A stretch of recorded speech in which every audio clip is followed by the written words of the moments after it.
So question 7, determine the quadratic function whose graph is given below. One of the strategies we can use here is what's called the vertex form of a quadratic equation. So we have this form that's y equals a times x minus h squared plus k. So notice how this is kind of the transformations language, where the inside is the horizontal shift, the k is the vertical shift, and this a is going to be considered your opens up or down, and if it's stretched, any of that sense. So what we can pick up on is the first thing is the vertex is actually defined by this HK. So let's set the vertex in our problem is this -2, 5. So that's how, if we put that into our problem, we're going to have y equals this a times x. And if we put the -2 in, that's going to be a minus a -2 squared plus then the k, which is actually a 5. So notice how a double negative inside there is actually going to make that a positive. So y equals this a times then this x plus 2 squared plus 5. So the next thing we pick up on is to create the actual equation, we also need to know what a is. This is where this other point comes into play, this 0, 1. So notice how this is an x value and this is a y value. So I can substitute that 0, 1 in for x and y, and I can solve for a. So this becomes then a times then, I'm going to change x to 0 plus 2 squared plus 5, and then that's going to equal your y value, which is a 1. So we know that 0 plus 2 is 2, 2 squared is 4. So that turns into a 4a plus 5 is equal to 1. So to solve for a now, we can subtract 5 on both sides. That's going to give me 4 times a, or 4a equals a 1, and a -5 would be a -4. If I then have this 4a equals this -4, also I can divide both sides by 4 to get a. So a is going to equal then a -1.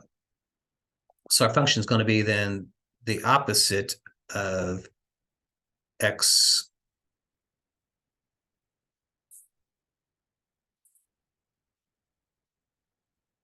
So the a was actually a -1, or we just put a negative out there. X plus 2 squared, and then we can add to that 5. Now, sometimes they may simplify. If they want us to simplify this, they may want us to expand this on out. So x plus 2 squared. So remember, that's a perfect square binomial, or a binomial squared is going to create a perfect square trinomial. So now there's 3 moves. If you square the x, that gives me x squared. The second move is to multiply the first and last term together and then double it. So 2 times x is 2x, and double it would be 4x. And then you square the last term, 2 times 2 would be a positive 4. So if I wanted to carry this out a little bit further, this would be the opposite of x squared plus 4x plus 4 plus 5. If I take the opposite of everything, that's going to be the opposite of x squared minus 4x minus 4 plus 5. So the opposite of x squared minus 4x and -4 and a 5 would be a +1. So either one of these answers would be acceptable because it just says type an expression in. So this would be okay, or this would be okay. So I think most often this is the one I think I see. But when I look at the work, so I think when you do MyLab, they probably want you to expand it out and use that one.